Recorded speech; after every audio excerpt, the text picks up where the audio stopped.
આપ સર્વ વિદ્યાર્થીઓ તથા અધ્યાપક મિત્રો, ગુજરાતી કવિતામાં નારી છબી આ વિષય થીસીસ જેટલો છે. એટલા માટે હું કહું છું થીસીસ જેટલો છે કે એક PhD નો વિષય આમાંથી નીકળી શકે એમ છે. અને મને તો આમાંથી પણ બીજા 2 વિષય મળે છે. જો અહીં શોધાર્થીઓ હોય, MPhil PhD ના મિત્રો જો અહીંયા હોય તો આ વિષય બહુ સુંદર છે. મેં આખા મુદ્દાને આવી રીતે 2 રીતે જોયા છે. આમ તો મારે ભારતીય નારી રત્નોની ભૂમિકાથી વાત કરવી હતી, પણ અગાઉ ઉષાબેને એની વાત કરી, ગાર્ગીને યાદ કરી, મૈત્રેયને યાદ કરી, અરુંધતીને યાદ કરી, માં સીતાને પણ આપણે યાદ કરીએ, દ્રૌપદીને યાદ કરીએ અને રાધા રાણીને પણ યાદ કરીએ. કોઈ પ્રેમની સમર્પણ દેવી છે તો કોઈ દાંપત્ય જીવનમાં માત્ર પતિ માટે જીવેલી એવી સીતા દેવી છે.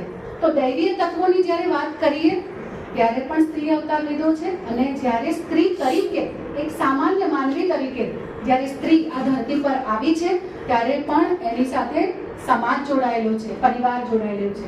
અને એ દૃષ્ટિથી મધ્યકાળમાં આપણે ત્યાં ઘણું સાહિત્ય આવ્યું. થોડાક ઉદાહરણ એવા આપવા છે મારે કે મધ્યકાળમાં પણ એવી 2-3 કવિત્રીઓ છે કે જેમણે કૃષ્ણાબાઈ હોય કે પુરીબાઈ હોય, ગંગા સતી પાનબાઈ હોય.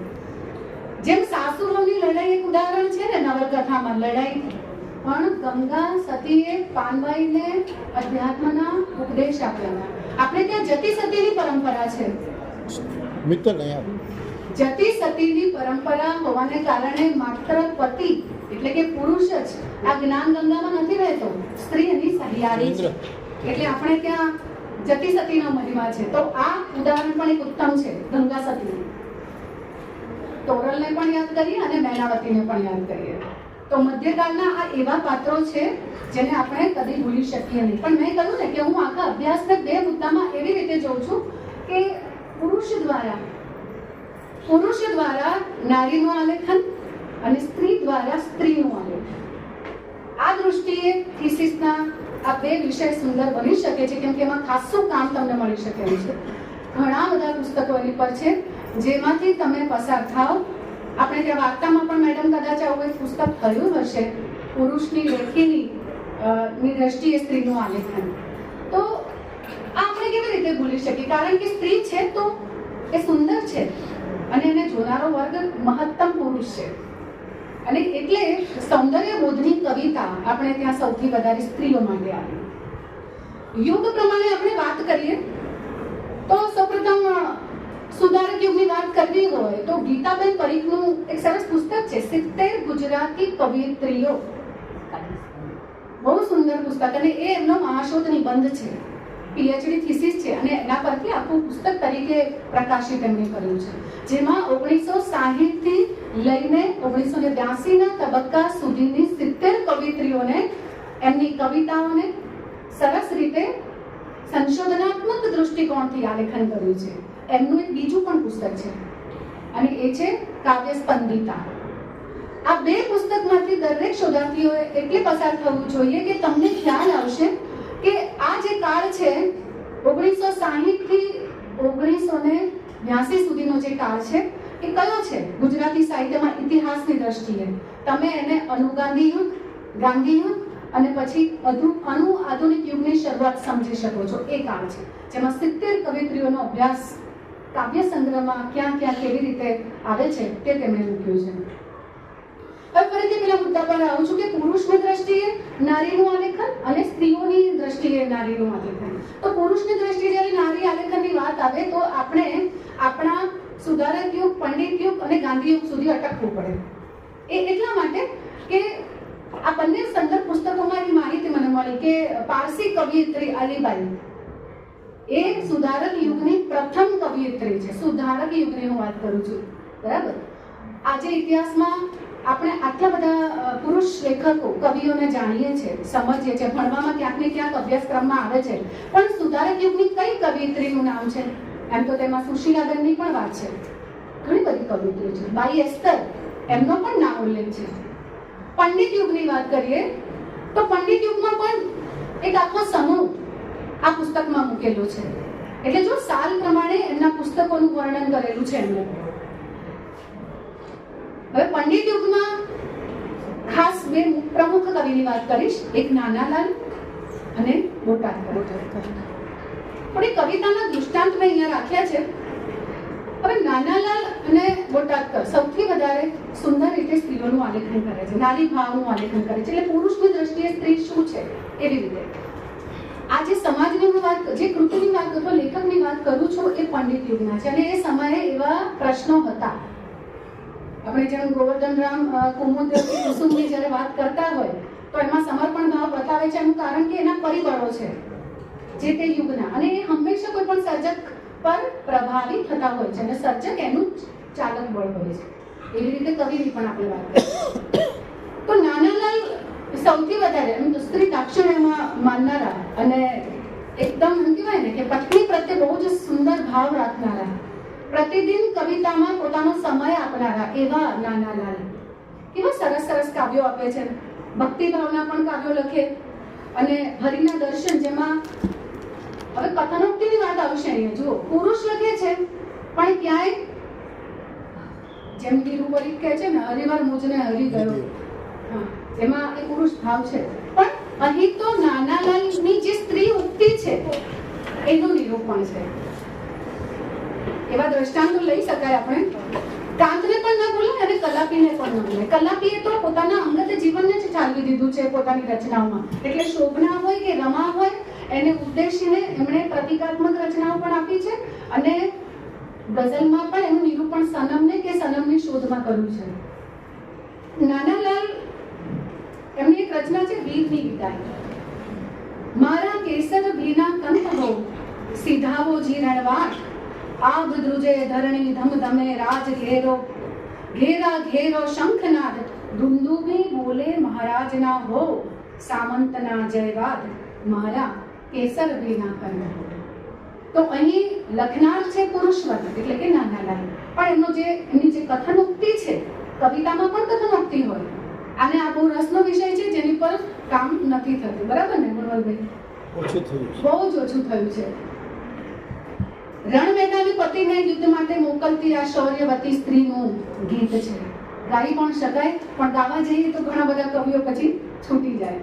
તો આવા નાનાલાલ હરિના દર્શનમાં એમણે હરિભક્તિની વાત કરી છે અને એમાં એમણે પોતાને એક ગોપી ભાવ, સ્ત્રી ભાવ ધારણ કરીને જ રજૂઆત કરી છે. શા માટે પુરુષો આવો સ્ત્રી ભાવ ધારણ કરી અને કવિતાઓમાં જતા હોય છે? એનું એક મુખ્ય કારણ, આ જગતની જ્યારે ઉત્પત્તિ થઈ ને ત્યારે એવું કહેવાય છે, પુરાણોમાં આલેખન છે કે બ્રહ્માજીએ એનું સર્જન કર્યું છે પણ આખું સફેદ હતું બધું, કારણ કે સરસ્વતીજીની સાથે નહોતા રાખ્યા. અને જેવા સરસ્વતીનું આહવાન કર્યું તો બધું ચેતન બનતું અને રંગબેરંગી થઈ ગયું, બરાબર? રંગીન થઈ ગયું, બધું કલરફુલ થઈ ગયું. આનો અર્થ શું છે? એ જીવન ત્યારે છે જો એ જીવનમાં સ્ત્રીનું પ્રાગટ્ય છે, સ્ત્રીનો સ્પર્શ છે, અને પછી આ સૃષ્ટિ ચેતનવંતી થઈ ગઈ. અને એટલા માટે પણ આપણે ત્યાં જ્યારે માતૃભક્તિ ગાવામાં આવે છે ત્યારે મોટા ભાગનો વર્ગ પુરુષ વર્ગ છે. વલ્લભ મેવાડાની આરતી આપણને યાદ આવે છે. મધ્યકાળમાં ઘણા બધા દ્રષ્ટાંત મળે. નરસિંહની જ વાત કરી લો ને, આજની ઘડી તે રળિયામણી હારે સખી હારે વાલા, બંને બાજુ એના સંબોધન જોવામાં ગોપી ભાવ ધારણ કરે છે. તો દયારામને તો તમે છોડી જ ન શકો. ગરબીઓ પાસે જઈ અને એટલે કે ગરબી સ્વરૂપમાં આપણે સૌથી વધારે પદો આપ્યા છે. તો આ એવા દૃષ્ટાંતો છે જે પુરુષ કવિ છે અને સ્ત્રીનું એટલે સ્ત્રી ભાવે આલેખન કરતા આ સર્જકો છે એટલે કે કવિ છે. બોટાદકરની વાત કરીએ તો એમણે પણ પોતાના કાવ્યોમાં કાવ્યમંજરી, એમાં કાવ્ય સરિતા એવા બે ભાગ છે એમના. અને એમાં સૌથી વધારે માતૃભાવના, ભાભી, નણંદ એટલે જે સમાજ જેને કહેવાય, સામાજિક પાત્રો જે કહેવાય સ્ત્રીના, એ બધાને ધ્યાનમાં રાખી અને સર્જન કવિતાઓનું કર્યું છે એમને. મને એમનું ગીત બહુ જ ગમે છે. કહું કે વસંત કુંજ કોકિલા રે લોલ, ઘરમાં ભાભીના એવા ગીત રે, ભાભીના ભાવ મને ભીંજવે રે લોલ. આ જ રાગ અહીં બિલકુલ બીજું ગીત એમનું જે જનની કાવ્ય છે કે મીઠા મીઠા મધુને મીઠા મેં ઉડારે લોલ, મીઠા મધુને મીઠા મેં ઉડારે લોલ, એ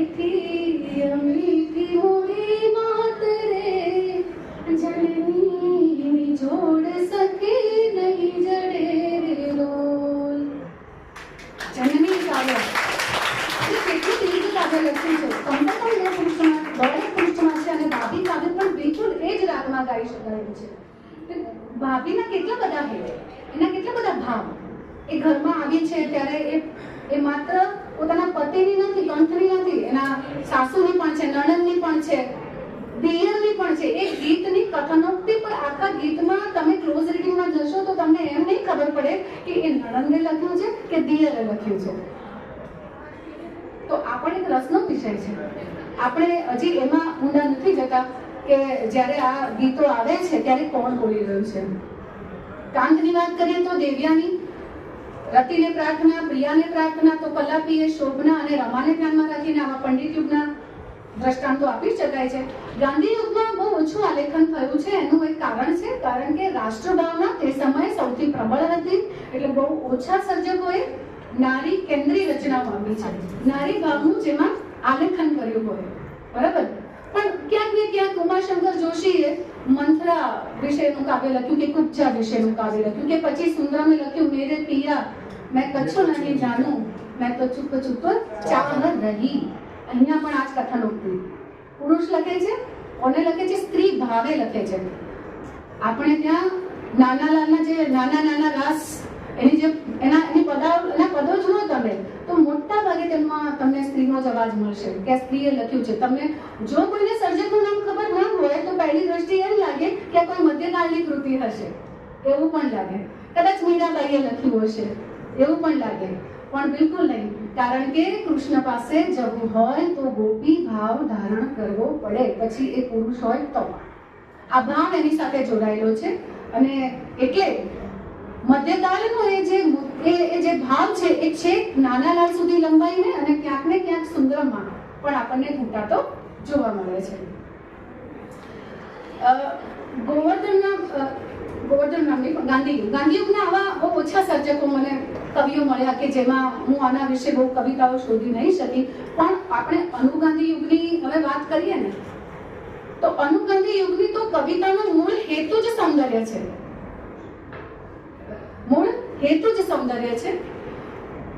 સૌંદર્યને ધ્યાનમાં રાખીને જ નાયિકાઓના વર્ણન થયા છે. પછી એ પ્રહલાદ પારેખ હોય, પ્રિયકાંત મણિયાર હોય, જગદીશ જોશી હોય, વેણીબાઈ પુરોહિત હોય, રાજેન્દ્ર શાહ હોય, જયંત પાઠક હોય, ઉષ્ણસ હોય, કે પછી આપણે થોડાક આગળ, કેમ કે અનુગાંધી યુગનો જે તબક્કો છે એ અને આધુનિક કાળ બહુ નજીક છે. એટલે જન્મ્યા હોય અનુગાંધી યુગમાં અને સર્જન કર્યું હોય આધુનિક કાળમાં, આવું પણ છે આપણે. અને ગાંધી યુગમાં જન્મ્યા હોય અને અનુગાંધી યુગમાં સર્જન કર્યું, તો તમે સર્જક તરીકે કવિને કયા તબક્કામાં મૂકશો? આપણે એને બંને રીતે ઇતિહાસમાં આવી નોંધ બહુ ધ્યાનપાત્ર નીવડે તેવી છે. વિદ્યાર્થીઓને પણ આવા અવારનવાર પ્રશ્નો થતા હશે કે આ કવિ કયા યુગના છે.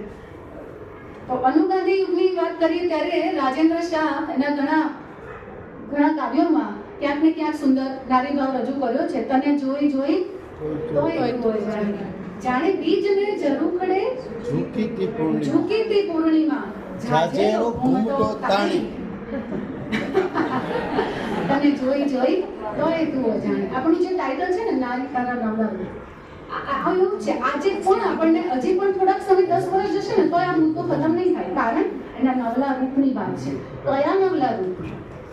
તો મેં તમને પહેલા જ કીધું, જતી સતીનું રૂપ તો છે જ, સતીનું રૂપ તો છે જ. આજે આ સતી કેટલી પ્રબળ થઈ છે એ તમને છે આધુનિકોત્તર કાળમાં જોવા મળશે.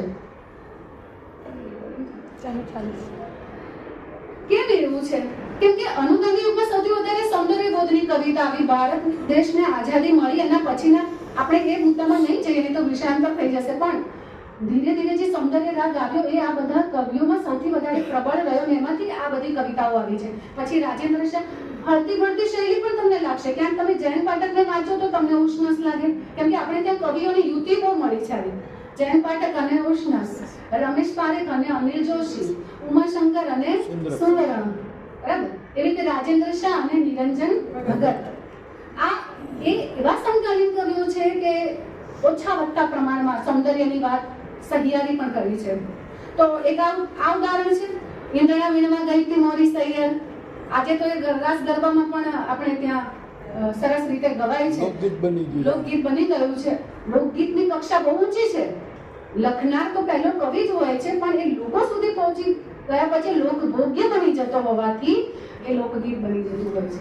એવી મોટાકરની પણ આવી જ રચનાઓ છે જે લોકભોગ્ય બની અને લોકગીતમાં સમાવિષ્ટ થઈ છે. પ્રિયકાંત મણિયારે પણ એ 16 વર્ષની છોરી સરવરીએ જલને ભરતી તોય એની મટકી રહેતી કોરી એવી રચના પણ આપી છે. અને જગદીશ જોશી બહુ જાણીતી રચના અમે ખોબો ભરીને અમે એટલું હસ્યા કે કૂવો ભરીને અમે રોઈ પડ્યા. દમયંતી બેને એને બહુ સરસ રીતે ગાયું છે.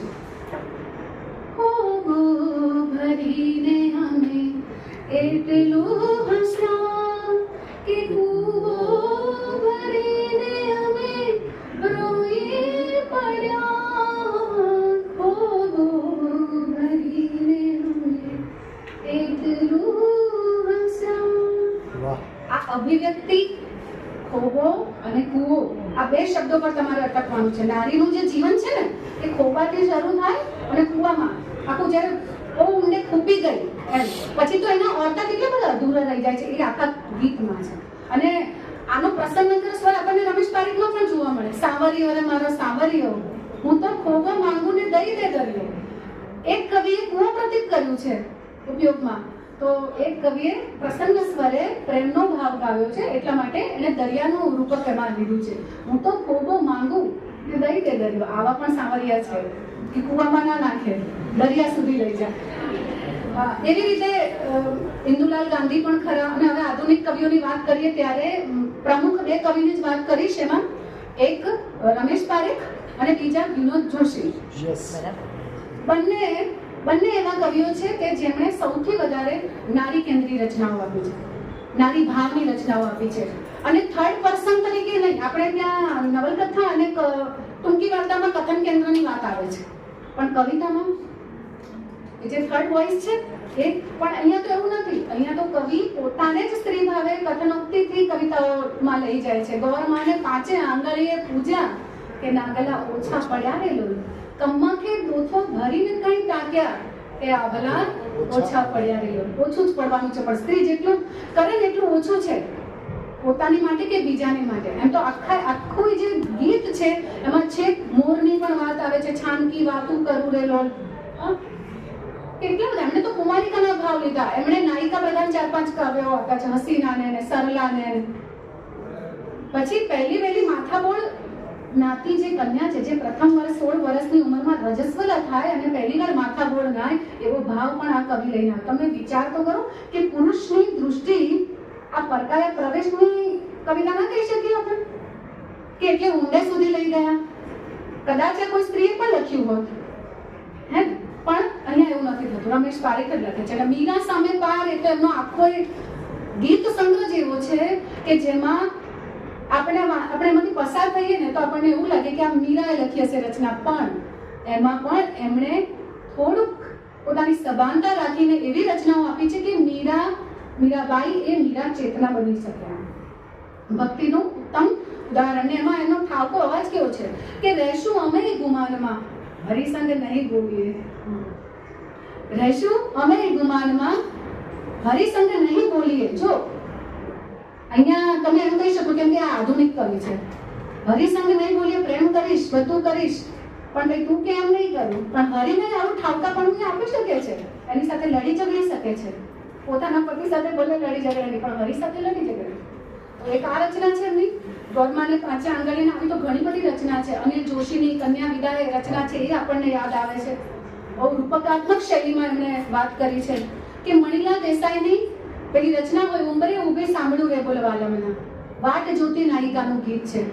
રાજસ્થાન તો એવી ભૂમિ છે કે જ્યાં પતિઓને બીજા જ દેશમાં જઈને કામ કરવાનું હોય અને કાયમ એમને તો રાહ જ જોવાની હોય પોતાના પતિની. એવી નાયિકાઓનું જે સ્વર કહેવાય ને એ ક્યાંક ને ક્યાંક આ સૌરાષ્ટ્રમાં પણ આપણને સંભળાય છે. ઉંમરે ઊભી પછી એ કેવી ધારણાઓ કરે છે. આવશો તમે આમ કરશું, ખેલશું રે લોલ, બધા આખા અંતરામાં પછી તો આવે છે. ઉંબરે ઊભી સાંભળું રે બોલવાલમના, ઘરમાં સૂતી સાંભળું રે બોલવાલમના, બોલવાલમના. ઉંબરે ઊભી સાંભળું રે બોલવાલમ. આ સાંભળું રે બોલવાલમના આ જે ભણકારો છે એ સતત એના આખા ગીતમાં ફૂટાય છે અને દરેક પ્રવૃત્તિમાં. વિનોદ જોશીની રચના આમ તો ઝાલર વાગે ચૂંટણી, બરાબર, એ સર બે દીર્ઘ રચનાઓ પણ છે. શિખંડી જેવું સરસ મજાનું કાવ્ય આપ્યું છે અને રેશમી ટમકાની રજાઈ એવું હમણાં એનું જે પુસ્તક 2023માં આવ્યું છે એ પણ છે.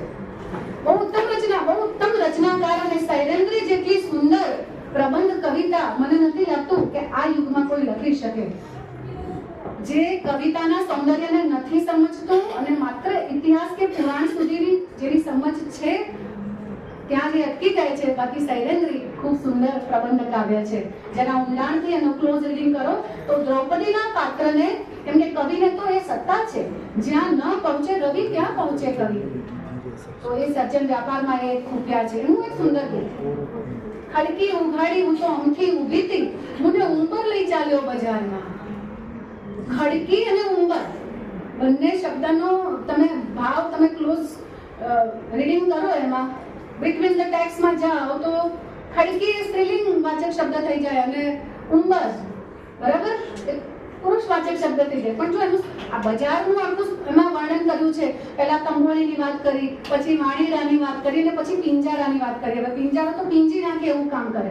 પ્રેમમાં પિંજાઈ જવાની ભાવનાનું આ ગીત છે, બરાબર. અને એ આખા ગીતમાં એ ભાવને એમણે ઘૂંટ્યો છે. એટલે અહીંયા પણ સ્ત્રીના સૌંદર્યની વાત અને મનોહર ત્રિવેદી રીસામણે જતી કણબણનું ગીત લખેલું.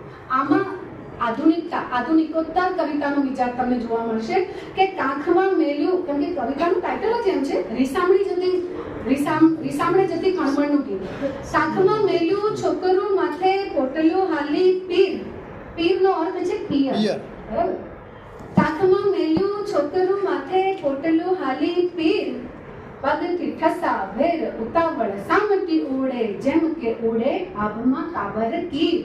લય તો તમે જુઓ ને કેટલો ઉત્તમ લય પસંદ કર્યો છે કવિએ. કેવી રીતે નીકળી છે જો નાયિકા આખું ચિત્ર તમને દેખાશે આમાં તો આ જ છે. આ આધુનિકોત્તર કવિતાનું જે સૌથી સૌંદર્યવાળું પાસું છે ને કવિતામાં, એ નારીનું આવું પણ આલેખન કરે છે ભાષાકીય પરિબળને કારણે. કેવી રીતે તો કે કાંખમાં છોકરું, આપણે આ પેલી નથી કે એક વર્ષ કયું પાણીનું નામ નીકળી ગઈ ને ચલો હવે આપણે છૂટાછેડા લઈએ, એવો ઠસ્સો અહીંયા એના કરતા જુદો કે અને પાછી ગ્રામ કન્યા છે. એટલે પછી શું કે છે, મરને માથા બાંધણું મેલું દાટ જોઈ સાંભર તો વાવડ પૂછતો મારા ગામના મારે શું.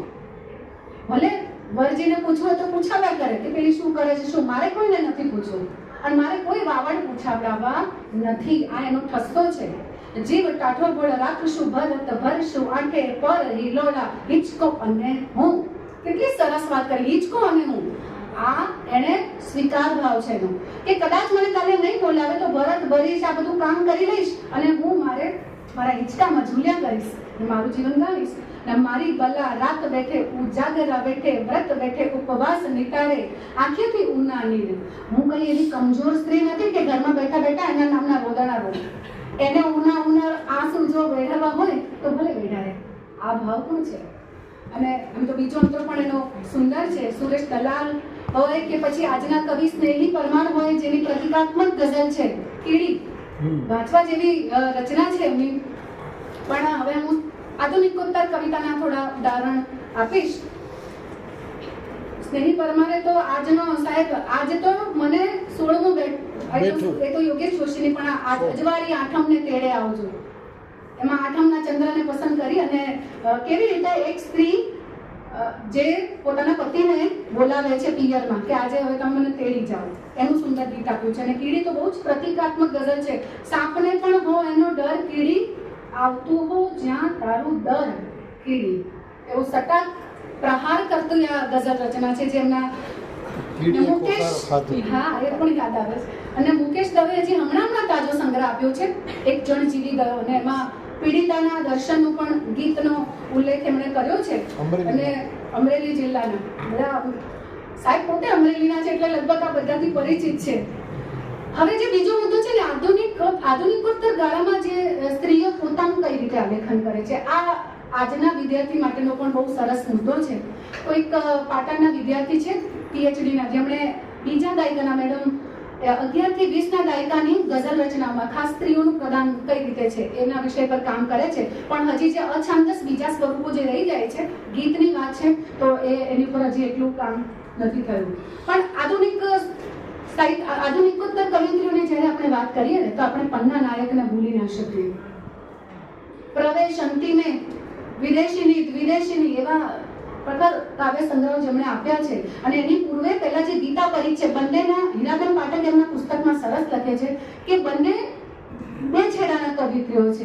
ગીતાબેન એ સૌથી વધારે સંભાવના, સમર્પણ ભાવના અને બહુ શાંતિવાળા જીવનનો સ્વીકાર કરનારા કવિત્રી છે. જ્યારે પન્ના નાયક છે એ અભાવોની સામે પ્રતિકાર કરનારા, સમસ્યાઓની સામે અવાજ કરનારા કવિયત્રી છે. અને એવા જ બીજા કવિત્રી છે નીતા રામૈયા. એ માત્ર અછાંદસ કવિતાઓ નથી લખતા, એમણે તો બાળ સાહિત્ય પણ આપ્યું છે. તો તમે જુઓ કે આજની જે કવિયત્રીઓ છે કેવા સ્વરૂપમાં કામ કરે છે. અને નિયતિબેનને એવા 2-3 દેવાંગીબેનનું પણ નામ આપ્યું, રાધિકાબેનનું પણ નામ આપ્યું, એવા ઉદાહરણ આપ્યા છે. ઉષાબેનને તો આપણે કેમ ભૂલી શકાય, શ્યામ પંખી આવ અને અરુંધતીનો તારો. તમને હું તો ગીતો લખું છું બરાબર છે, પણ મારી પૂર્વેના એટલે કે એ તો પ્યારના લખે છે. તો ગીતનો જે મિજાજ, જે હમણાં મેં ગીત પઠન કર્યું ને તમારી સામે, મનોહર ત્રિવેદી, એક દી પેલા ઝાડને જોઈ થાય કે મને, એ આખો એ જ લય તમને મેડમ ક્યારેક તમને સંભળાવશે, કવિ સંમેલન કરજો ત્યારે મેડમની એ રચના તમે અચૂકથી સાંભળશો. એવો લયનો તડકો એમાં તમને જોવા મળશે. તમે પાંખો કાપીને આગ અકબંધ રાખ્યું ને એનું તે નામ તમે સંબંધ રાખ્યું. આ પન્ના નાયકની રચના છે. પણ હવે એ પ્રતિકારવાળી જે ભાવના છે એ ક્યાંક ને ક્યાંક આગળ વધીને ઉષાબેનના કાવ્યોમાં સહજતા, સ્વીકાર એવા ભાવથી પણ આવે છે અને વિરોધ કરતા ભાવથી પણ ક્યાંક ને ક્યાંક જોવા મળે છે. તો બે ધારી તલવારે, બે પક્ષમાં કવિ લઈ જાય, કવિત્રી આપણને વિહાર કરાવે છે આ રચનાઓમાં. આજની હવે જે કવિત્રીઓ છે એની થોડીક હું વાત કરું. નીતા રામૈયાને એમ તો મેં ઘણા ઉદાહરણ લીધા છે, પણ કાલિંદીબેનનું શેત્રંજી કાવ્ય સંગ્રહ જે છે અછાંદસે વાંચવા જેવો છે. 2019માં એ પ્રકાશિત થયો છે. એમને પ્રેશર કુકર કરીને બહુ સરસ, મને એનો અવાજ બહુ ગમે છે. કવિતા જે સીધી સમજાય એને કવિતા નથી કહેવાતી, પણ જે વ્યંજના સુધીના સ્તરમાં જે લઈ જાય તો એ સૌથી વધારે અછાંદસમાં આપણને મજા પડે છે. નારી એટલે પ્રેશર કુકર, નારી એટલે પ્રેશર કુકર, તેની વિસલ પર ધ્યાન નહીં આપો તો તે ફાટી જશે. સાંભળજો બરાબર, તેની વિસલ પર ધ્યાન નહીં આપો તો ફાટી જશે અને ઘરનું છાપરું ઉડાવી દેશે. દોષ બધા પ્રેશર કુકરનો કાઢશે અને તેને ભંગારમાં કાઢી નાખશે. લઈ આવશે બીજું નવું પ્રેશર કુકર. આ અમરેલીના કહું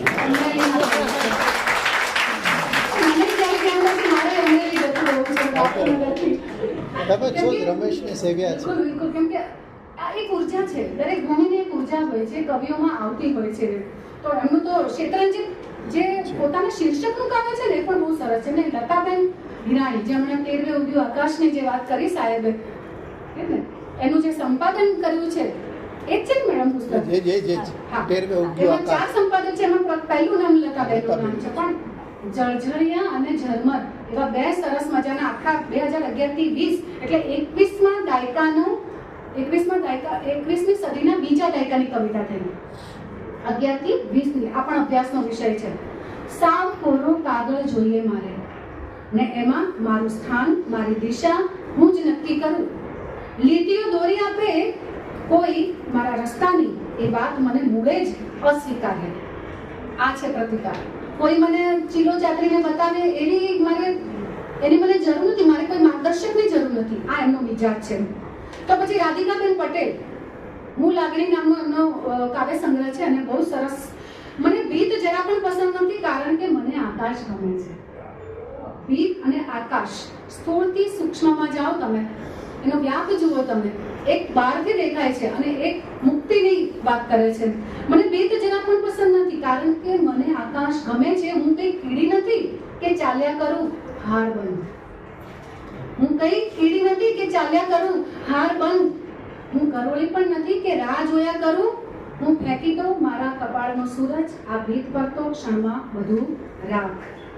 રક્ષાબેન એક સસલી કાવ્ય આપે તો વર્ષા પ્રજાપતિ કહે છે કે મોટા મોટા મહેલો જોઈ ઝળહળવાનું નહીં, નાની અમથી ભીત ભલે હો થરથરવાનું નહીં, ને આંસુને એને કહી દીધું છે, આંસુને એને કહી દીધું છે ઝરમરવાનું નહીં, ને ભીડ પડે તો સુકાઈ જાજે કરગરવાનું નહીં.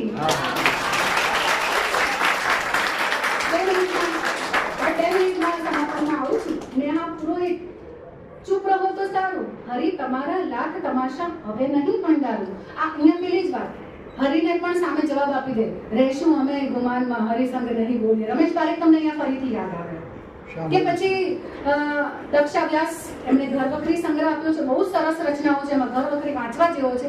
એમાં એમણે બા કાવ્યો બહુ સરસ મેડમ લખ્યા છે. મનીષા જોશી છે, એ કંદરા કંદમૂળ એવા સંગ્રહો આપે છે, અને છેલ્લે એમણે 20માં થાક સંગ્રહ આપ્યો છે. ગોપાલી બુચ, બીજને જરૂર ખેતી, અને ભાર્ગવી પંડ્યા હવાપણાના છાંયડે. તમે આ શીર્ષકોમાં પણ જાઓ તોય તમને મજા આવશે. સ્ત્રી આપોઆપ જ પકડાઈ જશે કેવી રીતે ઉભરે છે. જે કવિઓ પરંપરાગત હતા, ગાંધી યુગના હતા કે પંડિત યુગના હતા, એમણે એમના યુગ પરિબળને કારણે સ્ત્રીને એવી રીતે આકારિત કરી છે, એના રૂપ ગુણને. પણ સ્ત્રી જ્યારે સ્વયં પોતાની વાત કરે છે ને, તો હમણાં તમે રાધિકાબેન પટેલની કવિતામાં સાંભળ્યું ને, હું કઈ ગરોળી નથી, હું કઈ કીડી નથી, તો આ ઉદ્ઘોષણાત્મક શૈલી છે, આ પ્રતિકાર શૈલી છે, અને જે માત્ર ને માત્ર બહારના રૂપની નહીં, અંતર્મનની વાત સુધી તમને લઈ જાય છે કે હું આ નથી, હું તે નથી. તો પૂર્વી બ્રહ્મભટ્ટ, લક્ષ્મી ડોબરિયા, કિરણ જોગીદાસ, રીનલ પટેલ, આજના સમયની છેક અત્યાર સુધીની કવિયત્રીઓનો પણ મેં આમાં આલેખ કરી દીધો છે.